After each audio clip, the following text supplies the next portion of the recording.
In this video, we are going to study John Stuart Mill's ideas on utilitarianism and his defense of liberty. But before we do that, let's take a look at his life. Who was John Stuart Mill? John Stuart Mill was born in the year of 1806 and died in 1873. He was a British philosopher, economist, and statesman.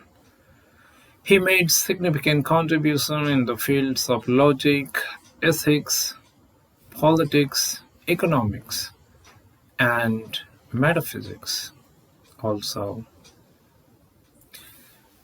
John Stuart Mill was the son of James Mill, and James Mill was friend and follower of Jeremy Bentham.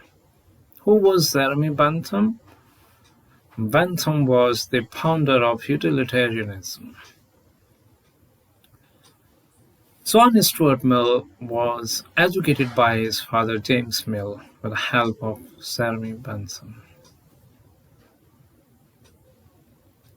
So the impact of Bentham on James Mill and James Mill's impact on John Stuart Mill is clear. John Stuart Mill grew up as a brilliant and disciplined student. On completion of his education, he was able to secure a well-paid and responsible position in East India Company. Simultaneously, he was also engaged in extensive economic and political writing. And after his retirement, he became a member of the House of Commons. Although J.S. Mill remained adherent of utilitarian philosophy, that means he did not give up the idea of utility. Yet, he was disillusioned with many of its practical implications. And by his talent, he developed utilitarian philosophy in many directions, and thereby enriched the liberal tradition of political thought. In fact, J.S. Mill lived in an age which was significantly different from Bentham's age, because Bentham had confined his attention to the problems of law and administration, which were most pressing during his times. On the other hand, Mill lived in an age when democracy was in the ascent. He became familiar with Tocqueville's monumental study of democracy in America, in which Tocqueville had identified certain pitfalls of democracy which deeply impressed Mill's sensitive mind. Mill argued that the political system should be responsive to the needs of people, to the wants of people which they are expressing, and that public officials should provide for the needs of society. He was an ardent champion of liberty. Since liberty is the keynote of liberalism, Mill is regarded as a great liberal. He wasn't ready to give up on liberty. Themes of liberty runs through all aspects of his political thought, including the revision of utilitarianism, his critique of democracy, his defense of welfare state, and of course his campaign against the subjection of women. So let's take a look at what are the important works of J.S. Mill. These works include System of Logic, Principles of Political Economy, On Liberty, considerations on representative government, utilitarianism, and the subjection of women. These are some of his most important works.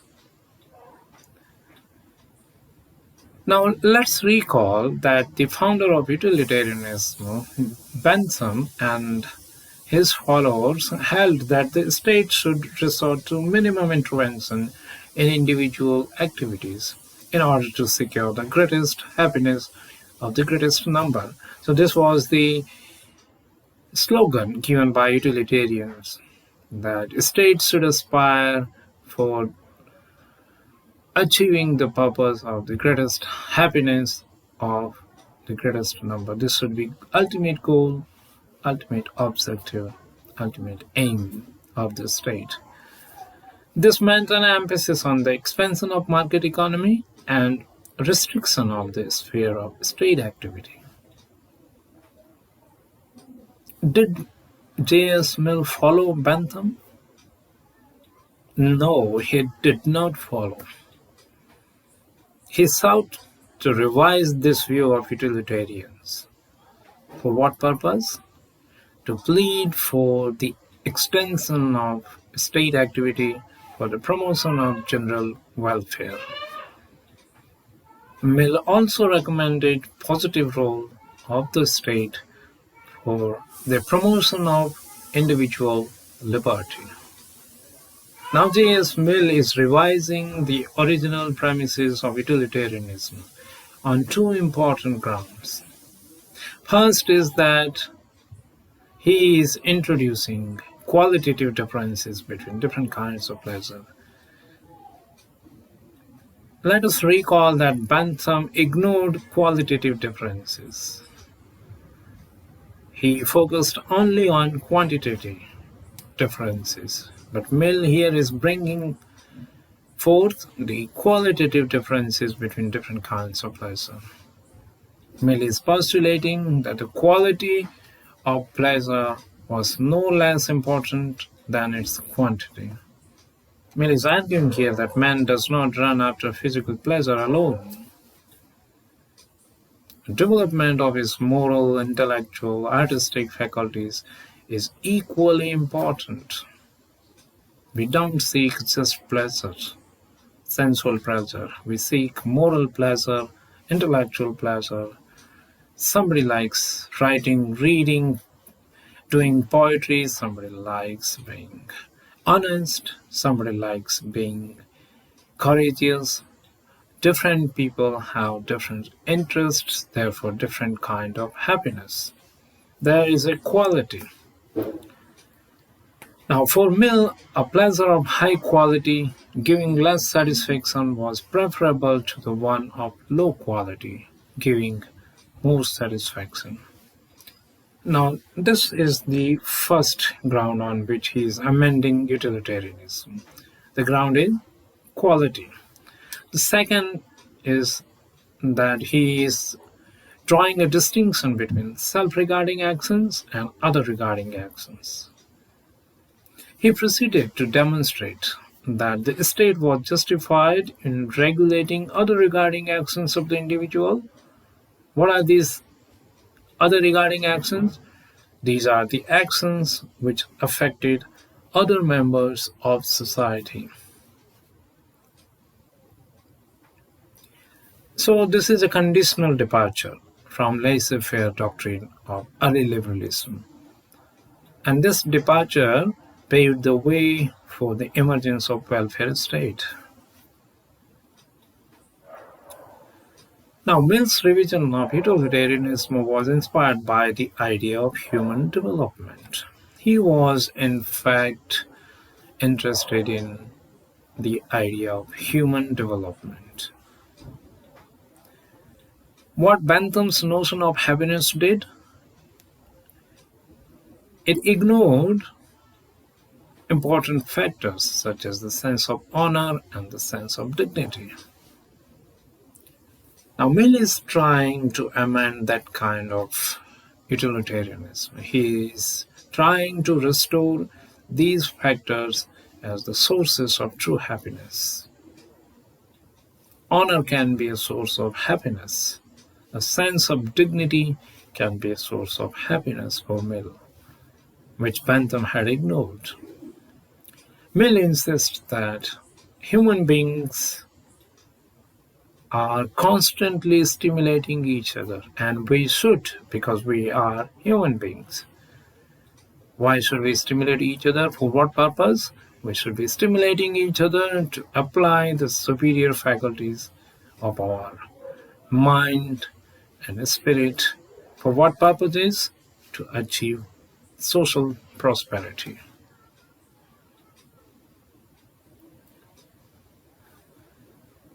Now, what Mill is trying to tell us more than that.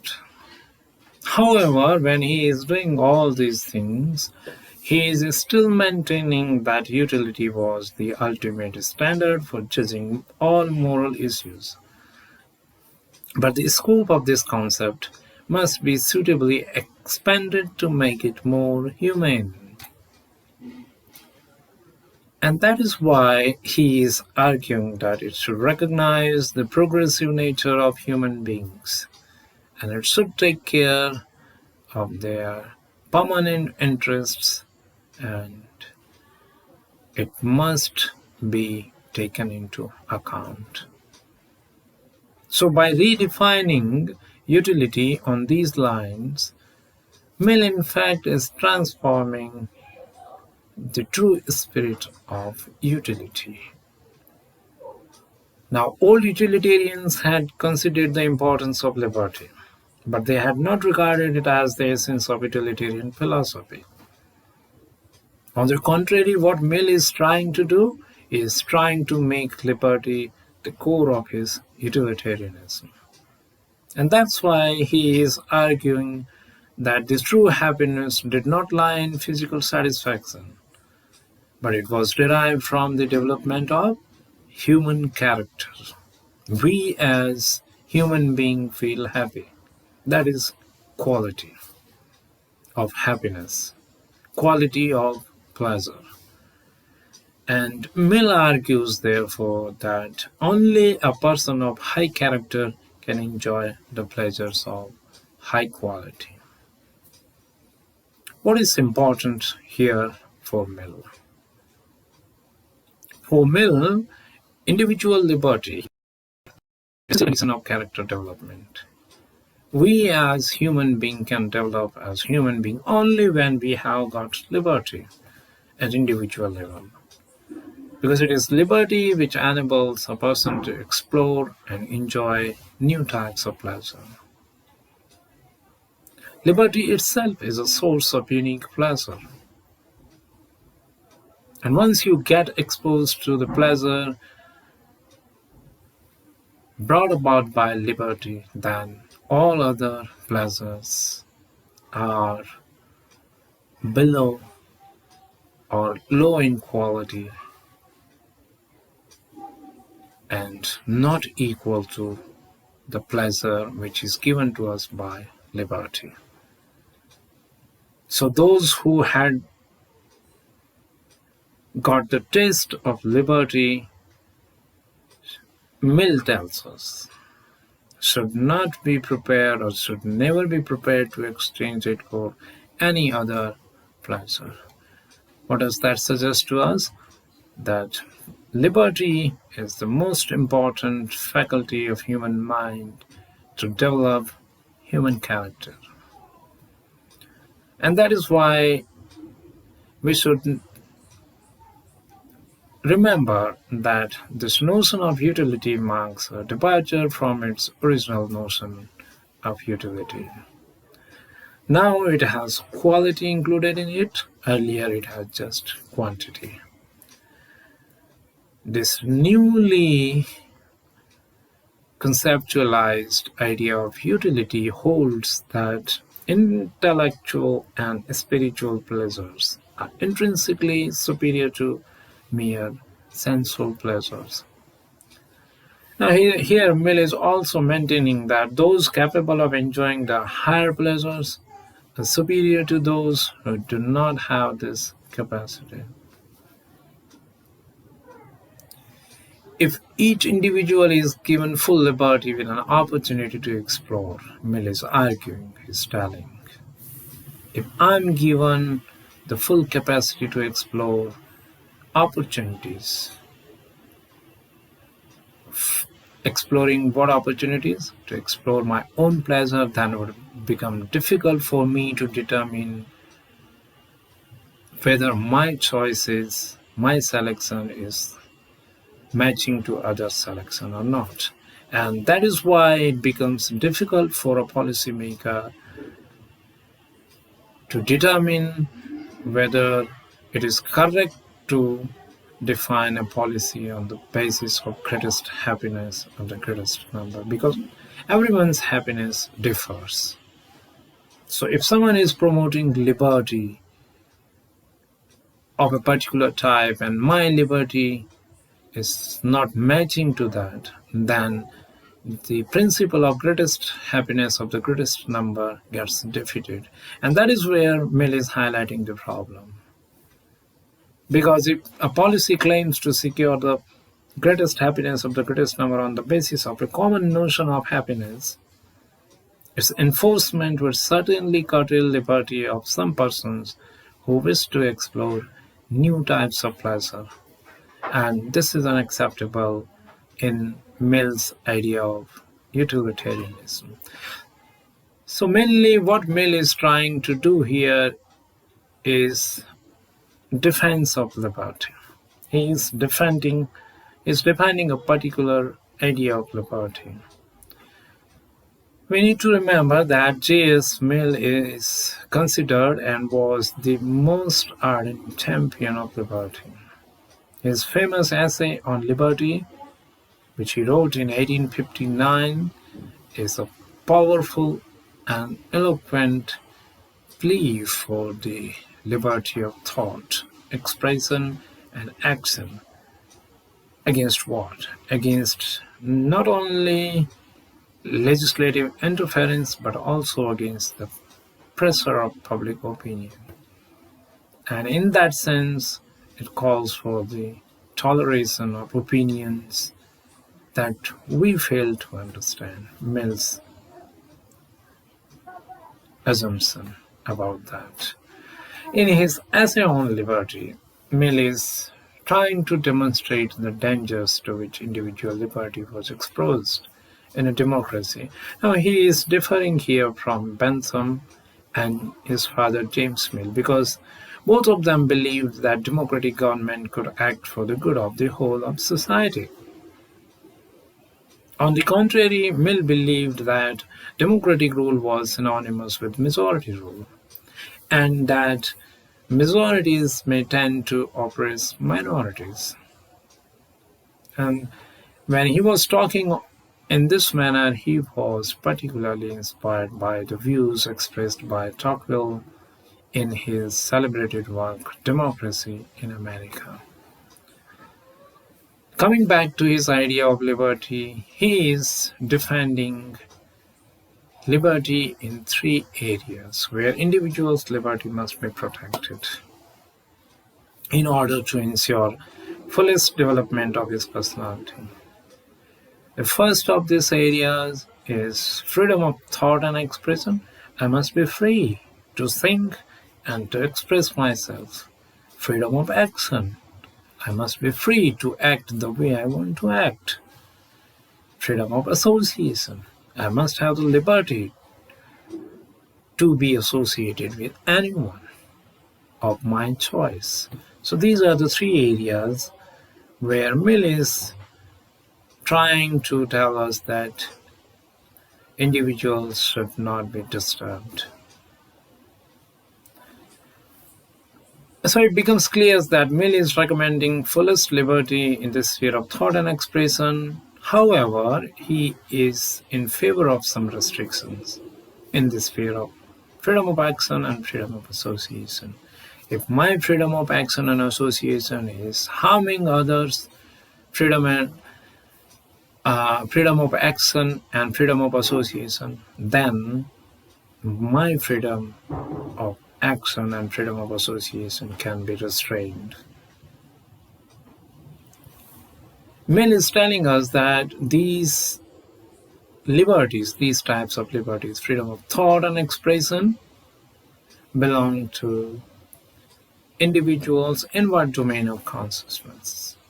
So in order to develop fullest liberty of anyone's conscience, one should have self-regarding freedom. Freedom of opinion and sentiment on all subjects, practical or speculative, scientific, moral, or theological. As far as the freedom of action and freedom of association is concerned, Mill also agrees for certain restrictions on these freedom, because no one is allowed to harm or injure any other person. Now he is categorizing all these kind of restrictions and liberties in two types of activities: self-regarding activities and other regarding activities. As long as I'm trying to develop my inner self without harming others' liberty or right to do so, I'm free. And I'm free to that extent only. My liberty will be limited when it comes to other regarding activities. Now, Mill is proceeding on these premises and is advocating complete freedom of conduct for the individual, as made it clear just now, in all matters not affecting the community. That is the case of self-regarding activity. What is other regarding activities? These are the matters in which individuals' activity affect the community, and where community is getting affected, Mill is in favor of the right of the community to coerce the individual. And this is how Mill is defending complete freedom of conduct for the individual unless it adversely affects the community. He is also telling that the state should also interfere when individuals' self-regarding activities are harming other individuals' self-regarding activities. So these are the ideas for our purposes and the idea of utilitarianism and defense of liberty as expressed by J.S. Mill.